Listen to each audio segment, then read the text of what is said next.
Hello everyone, welcome back to my kitchen. Today I'm cooking something up, but it's not something to eat, although it kind of sounds like it.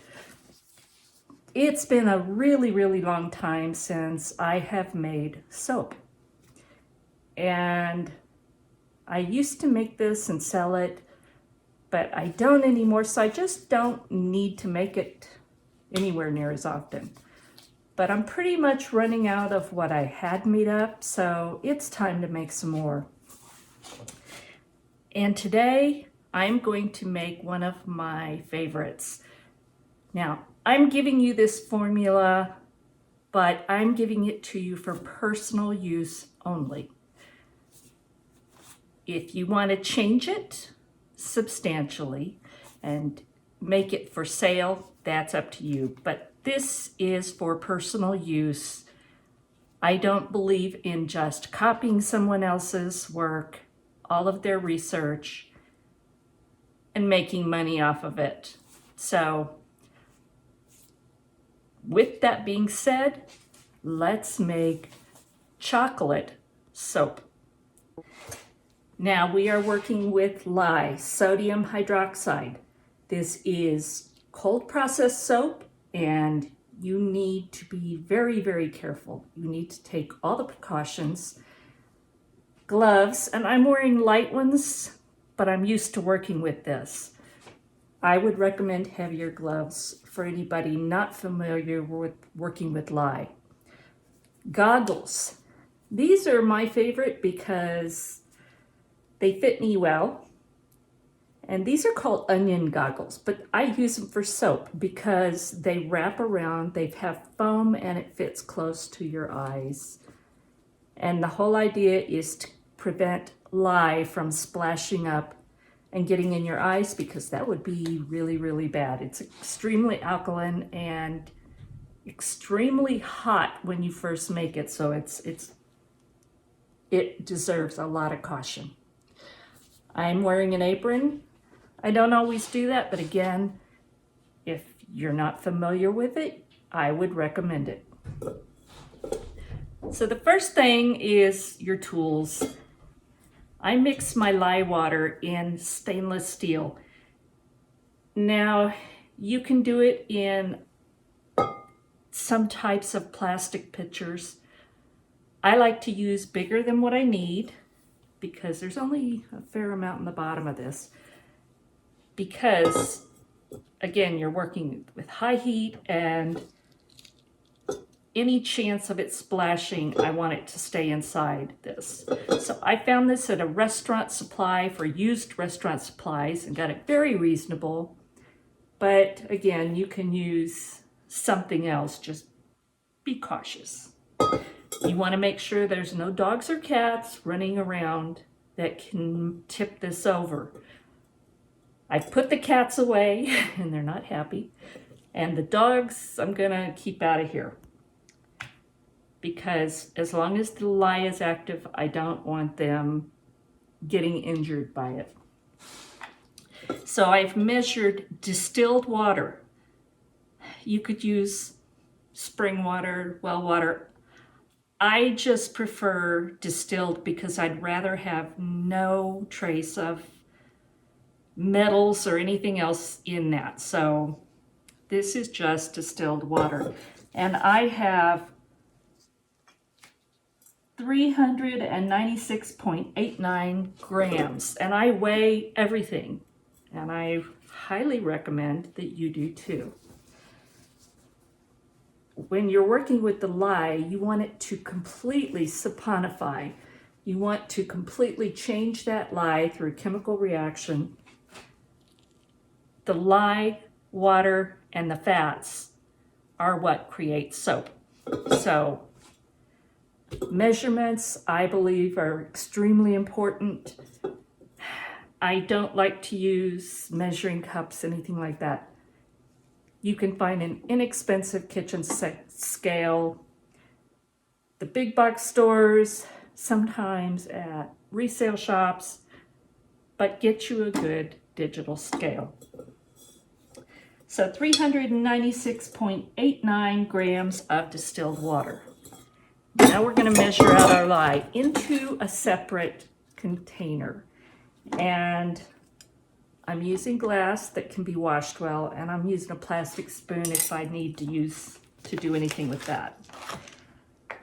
So this is sodium hydroxide, food grade. You can use the stuff out of the hardware store if that's what you have, because I've done that before. But I just like this. It's a little more pure. Sometimes the hardware store has some metals in it, so it's just not as pure. So I'm going to use 165.7 grams. So I'm going to turn on my scale. I've got my container on there so it zeroes out.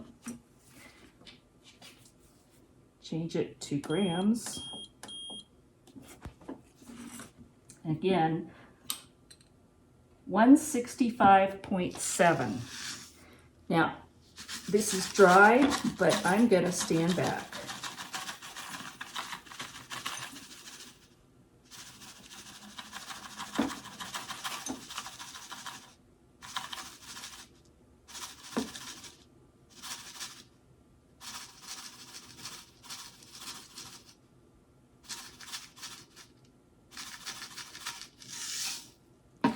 All right, that's it. So now I've got a few little pieces. I'm gonna, with gloved hands, make sure they go in there and not on my countertop where one of my animals might get in contact. So I'm gonna close this up because when I'm working with lye, I am so careful. Move that back.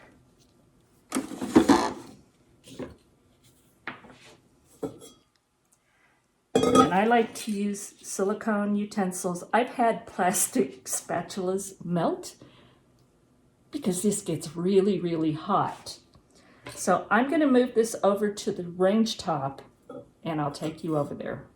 Now I'm going to turn on the fan hood. Very important. If you don't have a good fan that vents to the outside, do this in a well aerated spot, outside or somewhere, but where animals or children can't come in contact. So this is going to get loud.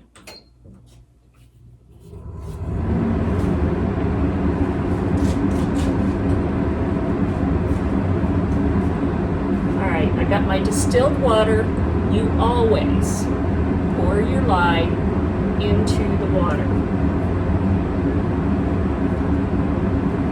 So carefully, and keep your face away from it. Because this does have fumes, and you really don't want to breathe those fumes.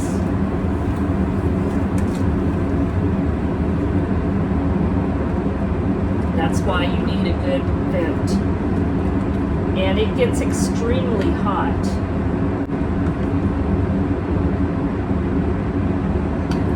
So this was 183 degrees just a few seconds ago.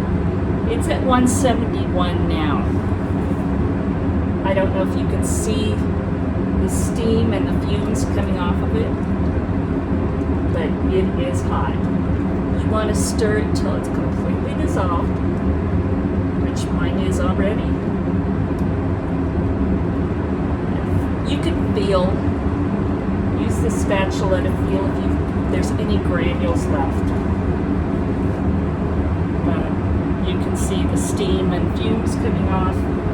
That is going on the back of the range. I'm going to take the spatula out.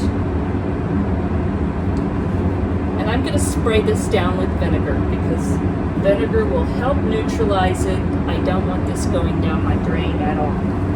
So I'm going to let this sit here and cool probably to around 90 to 110 degrees. I'm not real particular about it, but we do need it to cool, and it does need to be where there's good airflow, and also children and pets can't get into it.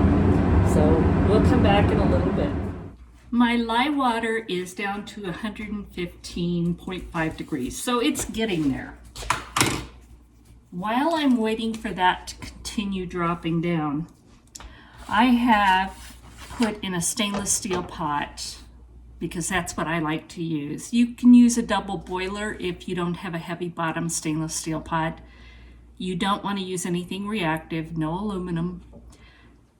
But these, I love these pans. Plus, I have this extra low burner, so I'm able to do this, but if you're unsure or your heat is too high, please use a double boiler or a bowl on top of another pan just to make sure you don't overheat your oils. So I have 496.12 grams of lard. Yep, pig fat. I love using lard. It is really wonderful in soaps. If you have a problem with that, you're welcome to find an alternative, but lard really makes a nice soap. So I have that in there, and I'm going to put this on a very low heat because I don't want to burn my oils. I just want to melt them. And then I have 368.54 grams of coconut oil. And I use the organic because, well, the price I get it at Costco, it's not worth using anything else. And then, this is one of the things that makes this soap so special. I have 127.57 grams of cocoa butter. And if you've ever worked with pure cocoa butter, oh my gosh, it's wonderful. I love using it even just to get it on my hands so I can rub it in because it is that nice.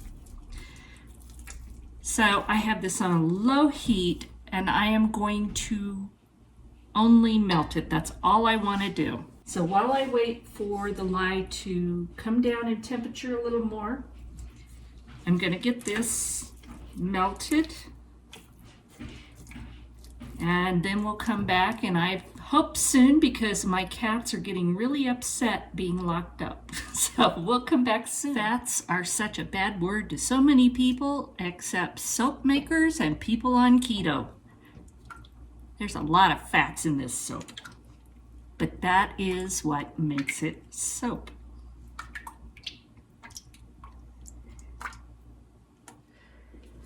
Now, this is mostly melted. But when it gets down to small pieces, I turn off the heat. It already has heat. It doesn't need any more to continue melting the oils. So I'm just going to let the built-up heat continue to melt the little pieces, and they are pretty tiny at this point. I turned it off just a short time ago.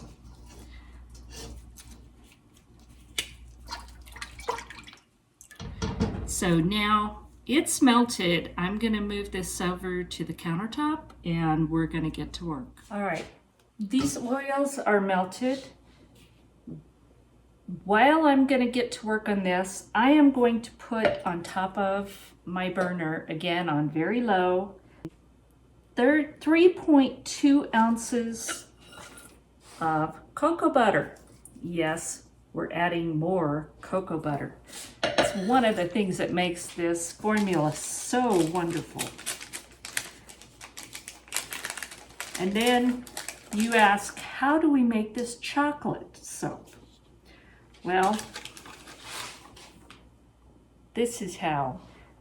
Most of the formulas that I have seen, in fact, all of the formulas that I have seen, call for cocoa. Just powdered cocoa. I tried that. I did not like it. It was terrible. It felt grainy. It just never totally dissolved.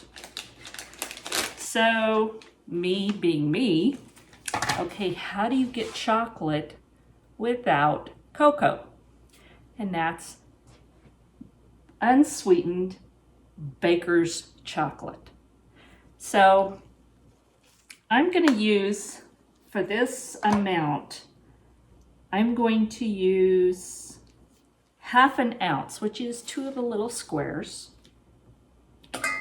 along with the cocoa butter. And I'm going to go put this on to melt while I work on the rest of this. While I'm waiting for those to melt, this is at 140 degrees, so it's a little bit warmer than I want, and we're going to cool it off a bit, but I want it to cool off just a little bit before we add the next ingredients. Time to get to work. Goggles, gloves. If you want an apron and sleeves down is a good idea. I don't always do that, but let's be safe. So I have in here the 496.12 grams of lard, 368.54 grams of coconut oil, 127.57 grams of cocoa butter. Now we're going to add the olive oil, which is 141.75 grams. And the reason we didn't add it before this is it's already melted. It didn't need to be melted. And it helps bring the temperature down. And I've got a little bit of baker's chocolate on my spatula. I don't care. It's all going to be added in later. We're going to stir these to combine them. My lye water is 102.5 degrees. And after adding the olive oil, this is at 120 degrees. So that's fine for me. I'm not that picky. So very, very, very carefully add your lye water to your oils. The first thing I'm going to do is take this over to the sink, spray it with vinegar, and then once I have sprayed it really well, I'm going to run water in it. Now, why do I put vinegar? Vinegar is an acid. Lye, sodium hydroxide is very alkaline. If I were to just run water into that pitcher in my sink and pour it out, I'm putting a very diluted lye solution into it. Now, if you live in town, that may not be a bad thing, but I have septic. I really don't want the lye, the active lye, going down my septic. So I use vinegar to at least partially neutralize that alkaline. And then I let it sit. I'm not going to immediately pour it down the sink. So, I don't know if you can see, but just stirring this, and this is the oils and the lye water, it's gotten cloudy. Now we use our stick blender, and yes, this is a devoted stick blender that is only used for soap. I have others that I use for cooking. So the first thing you do is what's called burping it. So you get all the air bubbles so it doesn't splash up on you. And I found, because I use a deeper pan, it helps to tilt it some.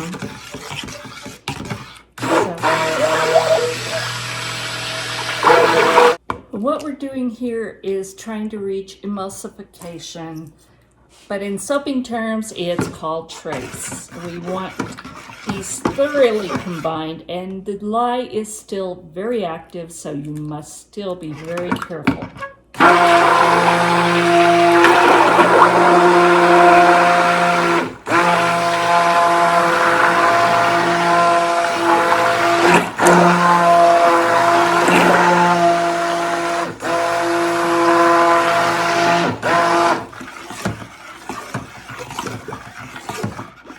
I alternate on, off, stir a little bit, and then turn it back on. Sometimes some soaps will come to trace almost immediately. But if it doesn't, you just take your time and keep pulsing.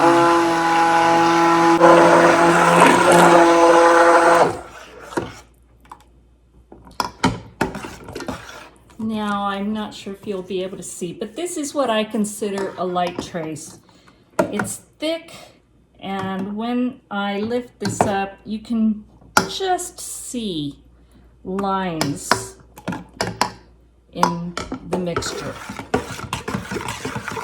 But we're not done. We want it to be a medium trace. So burp your stick blender again and keep mixing.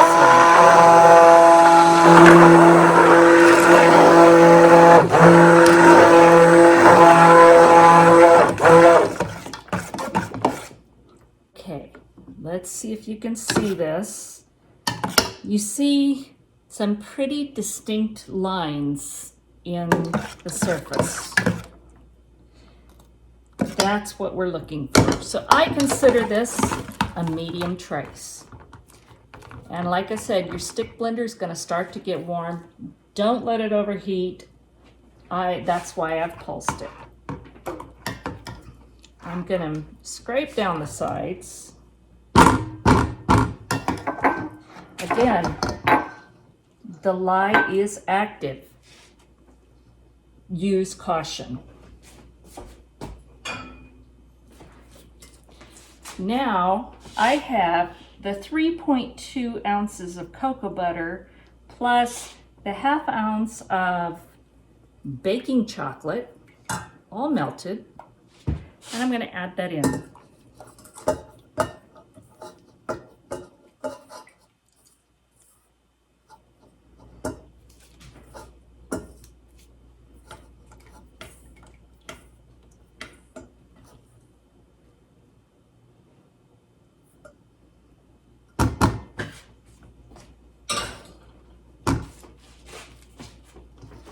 And we're going to blend that in completely.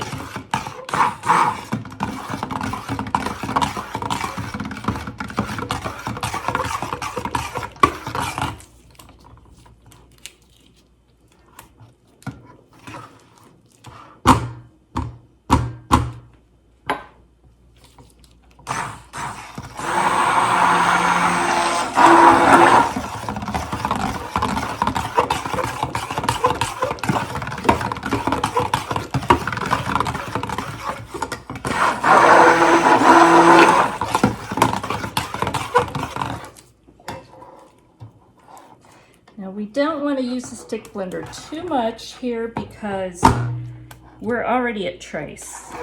We don't want this to set up before we put it in the mold.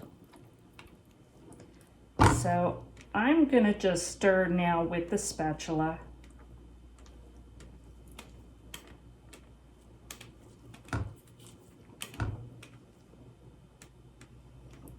And I'm going to scrape off as much as I can. Yeah, we want to keep all the good soap in there, but more than that, anything that doesn't go into the mold is going to eventually go down my drains. And again, I really don't want to put the lye down into my septic.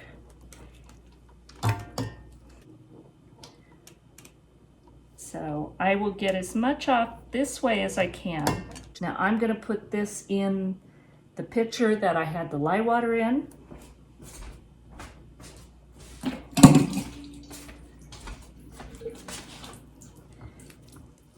And I will be wiping that all down before I pour it down the drain. And I'll probably just let it sit overnight. But for now, I've got that out of the way. I'm just gonna mix this well. And now it's time to put it in a mold. And I have this silicone loaf mold and I love it. That's what I use most of the time. It makes a really nice shape for your bars of soap. And you're gonna see the backside because, well, let's see if I can do it so you can see it pour, but it's kind of awkward for me.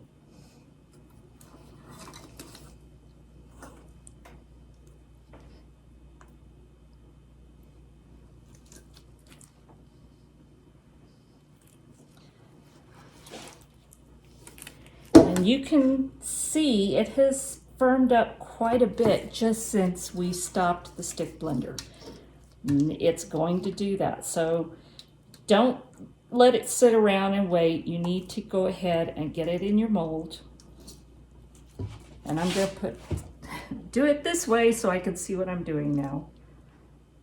Because this lye is still active, so I need to be very careful.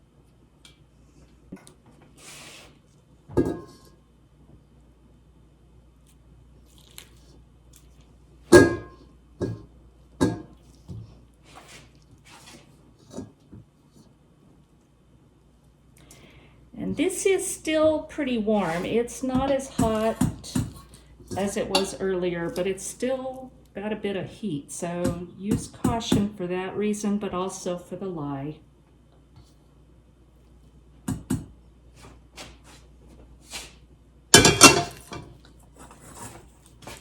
And now we're gonna drop it on the counter a bit.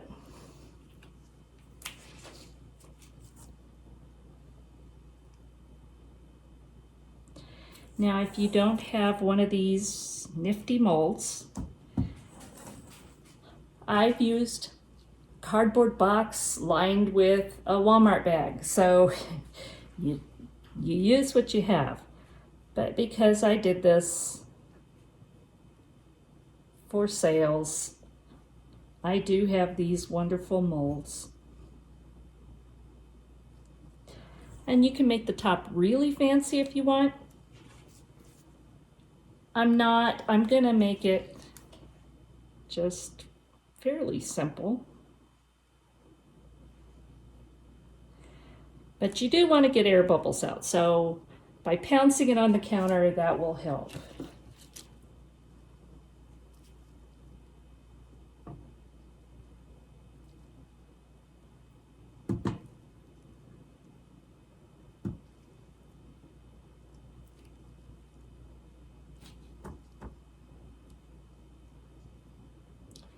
And again, these are dedicated tools.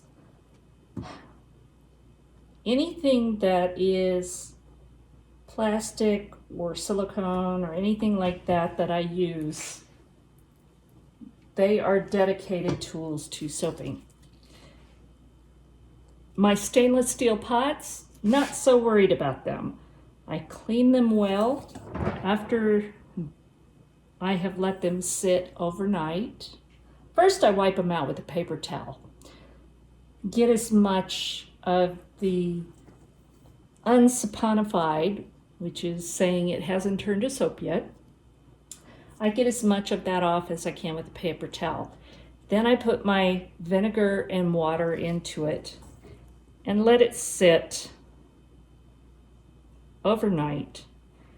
And then it's going to go in the dishwasher. So there's not going to be any lye that can possibly be active at that point. Some people choose not to use their stainless steel for cooking after that. You know what? I've been doing this a long time. Lye is actually used, sodium hydroxide is used in processing some foods. Hominy, a form of it, some pretzels are made that way. So I just don't worry about it. Again, pounce it just a little bit. Now, let me get this out of the way. Now I want this to gel, which simply means that I want all of the lye to be saponified by tomorrow. And I want it to heat up because we still have the heat here. So what I'm gonna do is I'm gonna take my mold and put it in this box, put another box over it, and then I'm gonna completely wrap this in thick layer of toweling. And I'm gonna leave it until tomorrow. So wrap it up, put it to bed, and we'll see you tomorrow. It's been about 24 hours, and what I did is I have this wrapped up. I wanted it to stay warm because I wanted it to go through the gel phase. So I had a double towel all the way around it, kind of like a blanket, and I put 2 boxes so that it would hold the heat. This is not necessary, but it's something I like to do. So let's get the boxes out of the way. And now I'm going to take the mold out of this frame.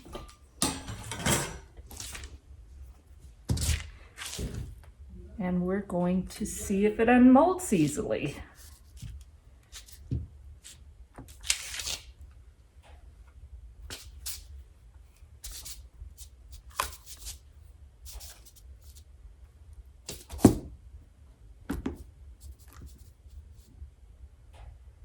There we go. I love these molds.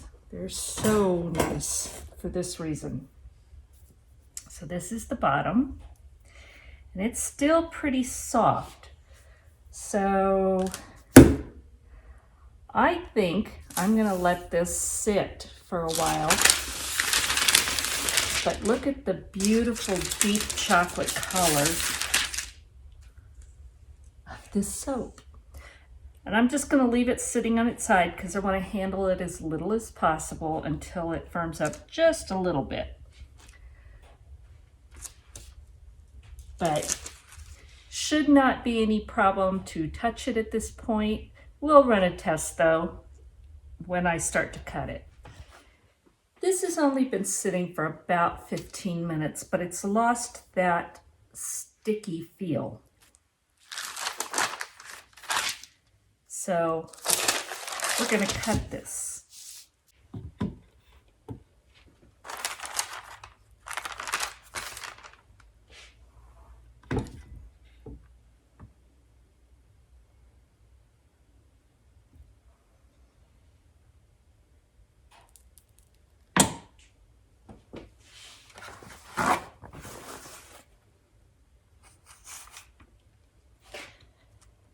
And that's what the inside looks like right now. It's probably going to darken up a little.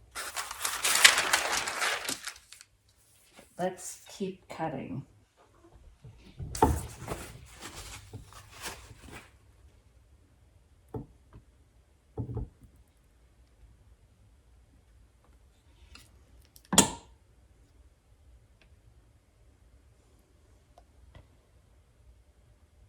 I love this soap.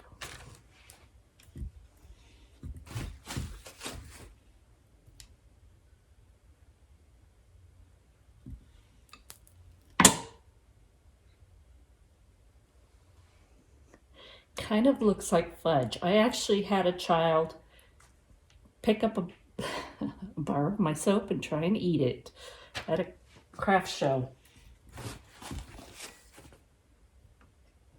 Mama didn't say anything, but I found tooth marks in it.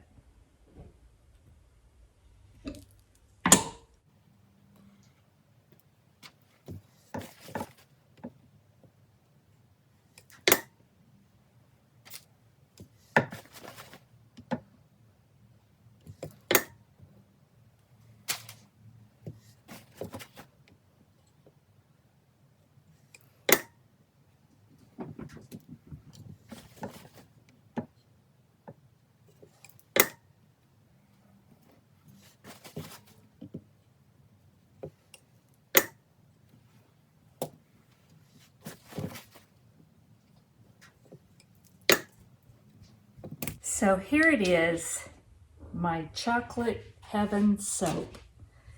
And we want to see if it's fully saponified, that all the lye is used up. There's two ways. The first way is to use some pH test strips. It's the best way. But there's another if you don't want to go buy these. And it's really not that big a deal. It's the ZAP test. Tastes like soap. Honestly, if this still had lye active in it, you would get a zap like from a 9-volt battery. If you touch the two little things on a 9-volt battery to your tongue, you'd get a zap. Same thing happens if the lye is active. The lye is not active. I got a slight taste of soap in my mouth, but not very much. And some of us experience that much younger days. And it didn't hurt us, I don't think. Soap poisoning, but chocolate heaven soap. I love this stuff. It has so much cocoa butter in it. It is just so nice on your skin. It's not drying. And if you're looking at the numbers, it's a very hard bar, which means it will last if you cure it. Now, as tempting as it is to want to use this right away, it needs to sit usually at least 30 days. And what it's basically doing is dehydrating, because that water that we use to help emulsify, that is still in here, and this bar is actually going to lose quite a bit of weight. So if you buy any craft soap, you want something that's been aged at least 30 days, because if not, you're paying for water. And I don't like paying for water in my soap. If you let it cure and you let it get hard, fully hardened and dehydrated, your soap is going to last a lot longer. And what I tell people when they have bought my soap, or if I've gifted it to them, cut your bar in half. Just take a knife, cut it. Usually in half is plenty. Use 1/2 in the shower. Keep it on a raised soap tray, and you're going to get your soap to last you a lot longer. One of the biggest enemies of bar soap, and it's also to your bathtub or shower, is letting this sit in a wet spot and stay wet, because it's just gonna dissolve, and that is gonna go all over your bathtub or shower. Tough to clean up, and you're wasting money. So that's just another little tip. Cut it in half, put half of it aside for later, and use the half. You don't need a whole bar. It's not necessary. But you will love this soap. This was my bestseller ever, and I love it too. So that's why I'm making it today. So I am going to put this, I have stacking bins that have holes in the side, little plastic bins. I found them at the big box store. Paper towel in the bottom. Line up your soap so that there's air between them. Just line them up with spaces between them. What that's going to do is allow the air to get around it, and a paper towel, so it's not, this is parchment paper, so it's not what I would use because air doesn't flow through it. But you can put all of these in one of those bins, and if you're making more than one batch, they stack, which is what I used to do all the time. So put them just in a place where the air can flow around them, but they won't be bothered. My cats are going to explore everything, so it has to be somewhere that they won't be able to get to. You can put a light towel or paper towel over the top if you want. Keeps dust off, but it's soap. Let it dry, and I'm going to show you just in this little while that beautiful color that this has become. I hope that you enjoyed this. I hope you learned something. Again, please keep this for personal use or gifts.